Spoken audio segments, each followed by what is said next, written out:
Hello again. I'm moving into the second part of our short study. And as we said before, we are considering this to be some kind of comfort for those in Haiti who've been going through some political turmoil. And as a leader of the community, and I know have been serving a lot of the Haitian people, especially when I was working not only as a caseworker, but when I was working for the state at that time. And I've been really working in the Haitian community. So here in the first part of our study, I mentioned how a lot of people been trying to run parallels between Haiti and Israel. Some people would go as far as saying that Haiti is nothing but Israel in the diaspora. You also understand that even those that are living in Haiti right now are in the diaspora. Diaspora, we give the meaning of diaspora. You can look at the first video because we want to keep our videos short, and you can understand better as for the second part of this study. For now, from the very start, Israel went into slavery because of idols. And remember I told you at the very end of the first part of the study that God sent Nehemiah. Nehemiah was in the diaspora away from Israel, and God used them to go through the king to go there and make some type of reformation to get God back into the nation, because people are often like reciting, I believe it's 2 Chronicles 7:14, if my people who are called by my name would humble themselves, turn from their evil way, I would come and heal their land and so forth. But they just take it as some kind of things to recite. We do not recite. We act according to God's words, and we do according to God's words to get the blessing. So that's what important. You have to obey, not just to recite. So what I'm saying here, when Israel joined himself to the Canaanite women, it became so snaring to them that God told them. Moses warned them several times, and not because they shouldn't have any kind of dealing with the Canaanites, because God sent them there in the land of Canaan. So what I'm saying, as you can see, a lot of the Canaanites happen to be to have mingled themselves into the children of Israel, and eventually you can find even Canaanite women, even into Jesus' lineage, even into Jesus' progenitors. So what I'm saying, it's not the people, but it's the demons they were serving. It's whatever they were doing. That's what God was trying to really keep them away from them. I have some other videos who can explain that to you very well, because I cannot go into every little subject for the sake of those that are not familiar with the Bible. But take your time and go through the videos. For instance, one of my videos says, "Not among the Canaanites among whom I live." So I have to go on with the studies. We cannot waste too much time. So we can see the routine among the Israelites, and the cycle they've been going through. It's like always serving God, and once they turn away from God, they go into all kind of pain and slavery and everything else until they return. let's say for instance, the book of Judges. The very book of Judges tells us it's like a cycle. It's like serving God, going away from God, being persecuted, especially the enemies, going into slavery, and then they would cry out to God and God would help them. So here you can look in Judges, the first chapter, verses 1 through 4. What it tells you is like the generation of Moses, Joshua died, the generation of Moses died, and the children of Israel now forgot about the Lord. Because that's why Moses told them from ahead of time, he said, you will be fat, you will have a lot of abundance, and you will forget God. He said, I know that you will forget God, because that was their trend. That was the trend among the children of Israel. So here we see that every time that those who were teaching him about the Lord, those like Moses, those like Joshua, just like Caleb, every time the generation is gone, then there's going to be a reformation again to bring them back. So that's how come they ended up reverting to their old ways, to the old ways of their forefathers, according to Judges 1, verses 8 through 19. When I give you those verses, read them, because we don't have the time to go over every single verse of the Bible. For the sake of those that are not familiar with the Bible, sometimes I make it a little longer when I should be able to move fast and get to the nitty-gritties. So here, as things went from bad to worse, God sent Israel, or rather at that time Ephraim, or Israel, or the 10 tribes of Israel, because you know at one time the kingdom was divided between the tribes of the north and Judah in the south, which included Benjamin and the Levites and so on. Some of the Levites, I should say, because the Levites were dispersed throughout all the tribes of Israel. We're not going into this right now. That's not what we're studying. So what I'm saying, that God would, every time, just like in the book of Judges, when the people would cry out to him, he would send them judges. Like even at one time there was Deborah, a female judge, to deliver them. So what I'm saying here, when God is losing control of Israel, He's going to send them far away to get rid of their idols, like Babylon, like Assyria.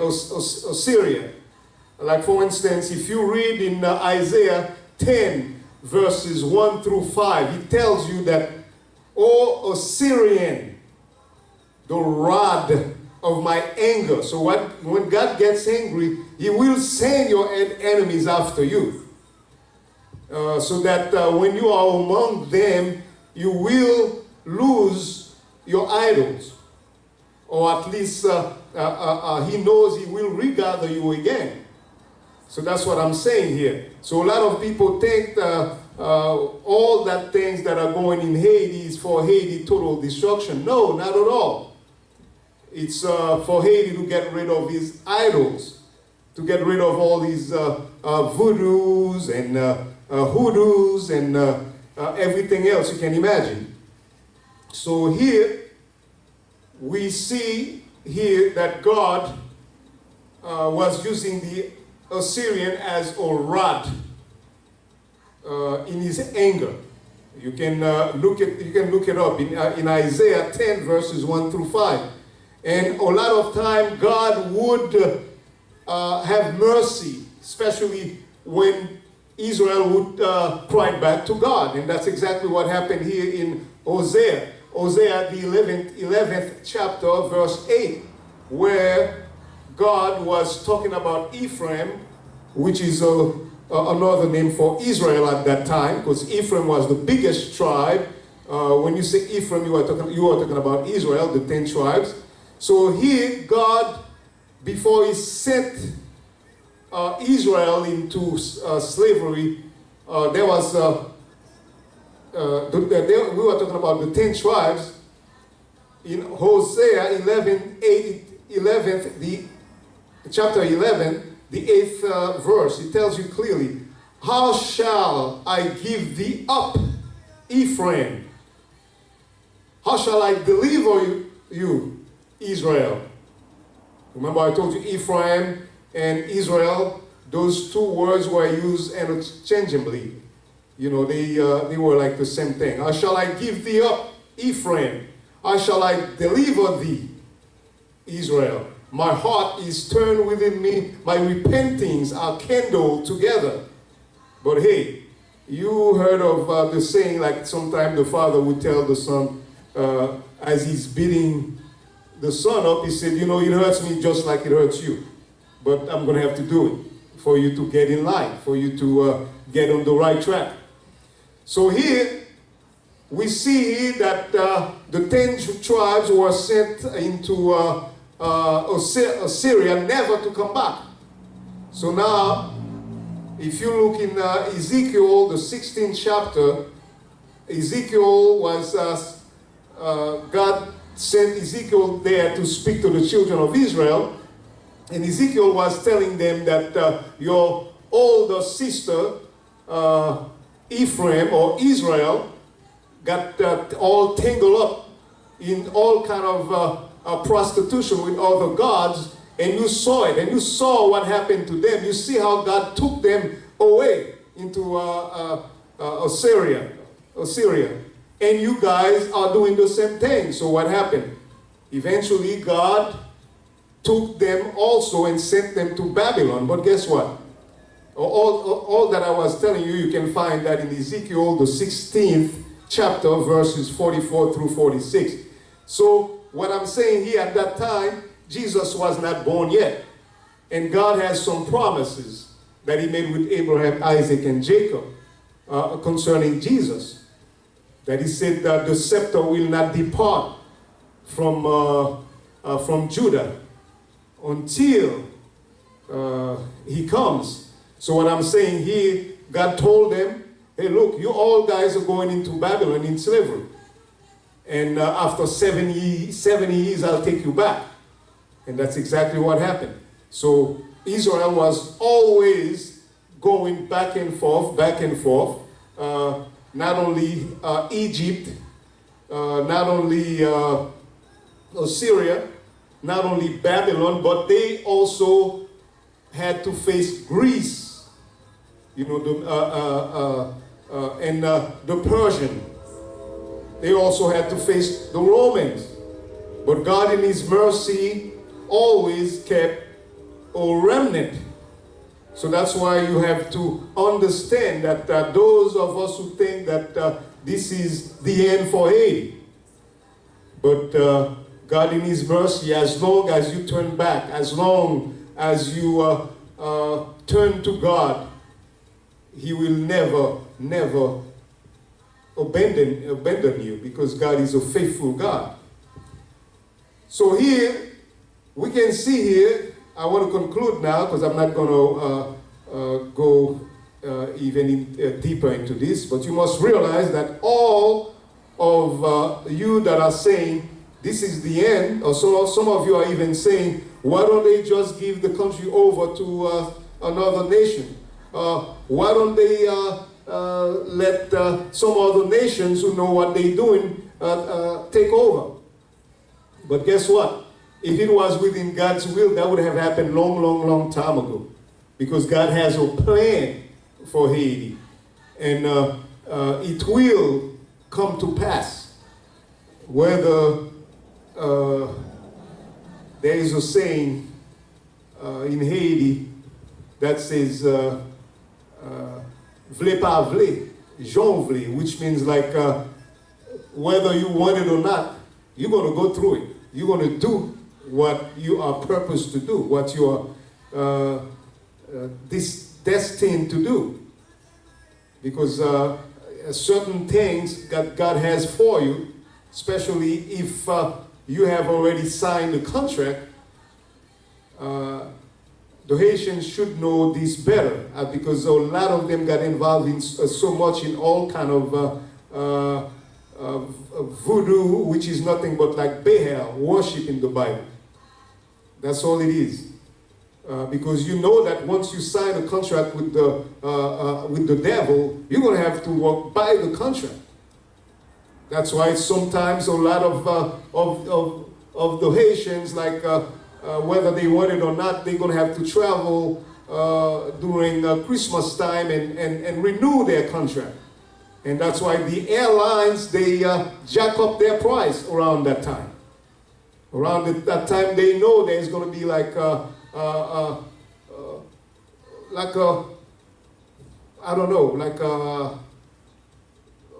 thousands of people traveling about that time around Christmas time, because usually that's when they went to renew their contracts. So here, to finish, to conclude, I want to ask one question to conclude with it. Is there a difference between Israel and Haiti? Because since from the beginning we started saying that a lot of people are trying to run parallels between Israel and Haiti, and see that the exact same thing that's happening in Haiti have been happening to Israel. So the first thing I want to get into is that Haiti, like Israel, is scattered among the nations in the diaspora. I cannot find any other nation on earth who've been scattered so much like the Haitian people. Like recently, they have some problems with a hurricane in the Bahamas, and guess who were hit the worst? The Haitians there. And not only that, the people there in the Bahamas, the Bahamian, they want to blame everything on the Haitians. Exactly like it has been happening to Israel. Everything that happened bad, they said is because of the Israelites there. They always want to exterminate them or kill them, just like Naaman wanted to do. If hadn't God used Ruth at that time, as in God positioned Ruth in the palace at that time.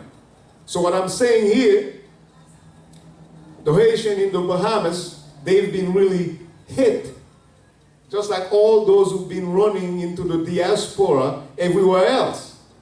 And the Dominican who are supposed to be our neighbor, you know what it is, love thy neighbor. That's supposed to be one of the commandments. But guess what?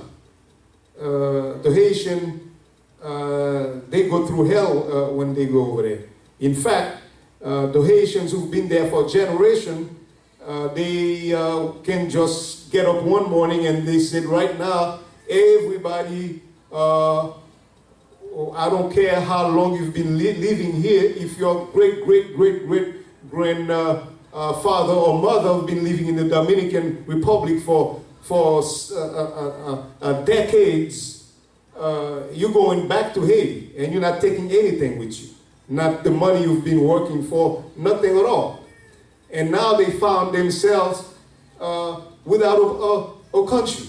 They go to Haiti, some of them, they don't even speak Creole.